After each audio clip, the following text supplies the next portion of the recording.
Hello बच्चों, welcome to our YouTube channel tiny genes. I am your biology educator Muskan Sharma. और आज की class में हम डिस्कस करने वाले हैं about the concept of twins. This is the fifth video of our confusing topic series. So let's discuss about twins. So जो twins होते हैं ये दो तरीके के होते हैं। एक होते हैं identical twins and the second we have is non-identical twins.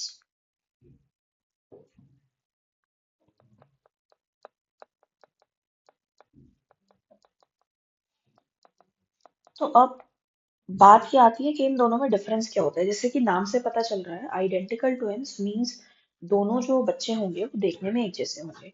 Non identical एक जैसे नहीं होंगे। आइडेंटिकल ट्विन्स के केस में या तो दोनों बच्चे ही गर्ल्स होंगी या फिर बॉयज, ठीक है। But in case of non identical twins कोई भी कंडीशन पॉसिबल है। It can be one girl one boy और both girls both boys.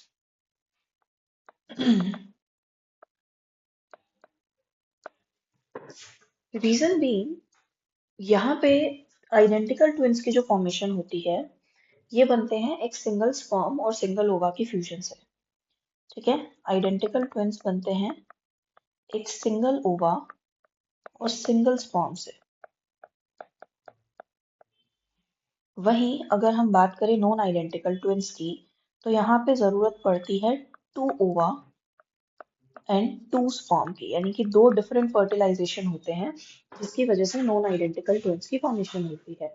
Identical twins के केस में एक सिंगल ओवा होता है which is fused by a single sperm and it results in the formation of a single zygote. ये जो structure हमारा बना है इसको हम जाइगोट बोलते हैं। अब this zygote undergoes embryonic development, तो उसी एम्ब्रियोनिक डेवलपमेंट में एक स्टेज बनती है जिसको हम बोलते हैं ब्लास्टोसिस्ट, ठीक है। इसी एम्ब्रियोनिक डेवलपमेंट में एक स्टेज बनती है जिसको हम ब्लास्टोसिस्ट बोलते हैं, जहाँ पे ये जो सेल्स होती हैं जाइगोट की, they differentiate and arrange themselves in two layers, or we can say two type of cells, not in two layers but in two type of cells. The outer layer, the outer layer is called as the trophoblast, ठीक है। इस outer layer को हम बोलते हैं trophoblast।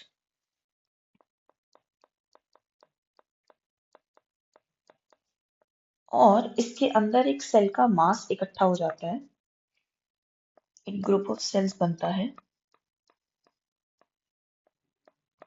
इस तरीके से,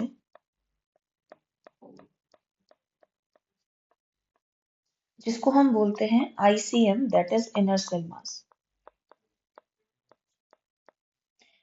अब ये जो ट्रोफोब्लास्ट है ये मेनली एक्स्ट्रा एम्ब्रियोनिक मेम्ब्रेन की फॉर्मेशन करता है, that is umbilical cord, amnion, chorion. लेकिन ये जो इनर सेल मास होता है ये बनाता है मेन एम्ब्रियो, ठीक है। तो ड्यूरिंग दिस एम्ब्रियोनिक डेवलपमेंट ये इनर सेल मास का जो ग्रुप होता है ये सिंगल ग्रुप बनता है which develops into the embryo. लेकिन अगर इस डेवलपमेंटल प्रोसेस में किसी स्ट्रेस की वजह से या किसी भी कंडीशन की वजह से अगर ये इनर सेल मास एक सिंगल ग्रुप ऑफ सेल्स ना बनाकर दो डिफरेंट ग्रुप बना लेता है कुछ इस तरीके से,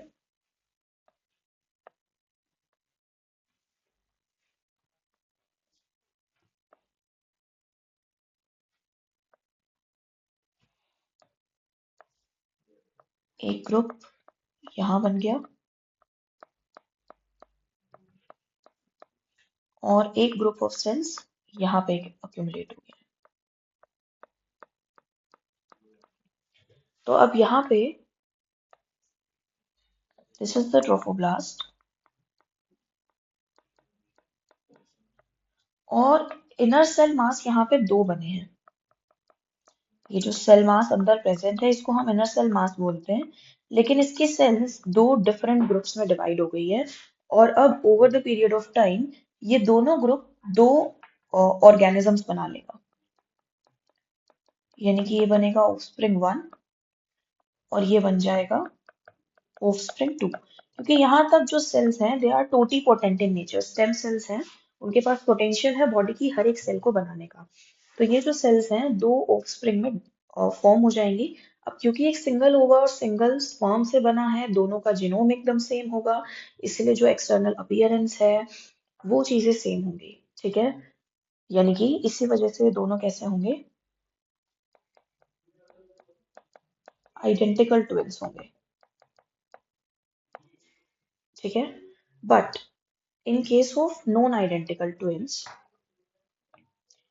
यहाँ पे दो डिफरेंट ओवा होगा released simultaneously by the ovary and two sperms, दोनों ही फर्टिलाइज होंगे और फर्टिलाइजेशन से डेवलप हो जाएंगे इनटू टू डिफरेंट जाइगोट्स। दोनों अलग अलग इम्प्लांट होंगे, अलग अलग डेवलप होंगे, इसीलिए इनको हम बोलते हैं नॉन आइडेंटिकल ट्विंस। इनका सेम होना जरूरी नहीं है क्योंकि इनका जेनेटिक कॉम्पोजिशन अलग अलग होगा, डिफरेंट ओवा और डिफरेंट स्पर्म से बने हैं इसलिए। अब reason being in case of identical twins सिर्फ एक सिंगल जाइगोट बना है। ठीक है, एक सिंगल जाइगोट की फॉर्मेशन हुई है, इसलिए हम आइडेंटिकल ट्विंस को मोनोजाइगोटिक ट्विंस भी बोलते हैं।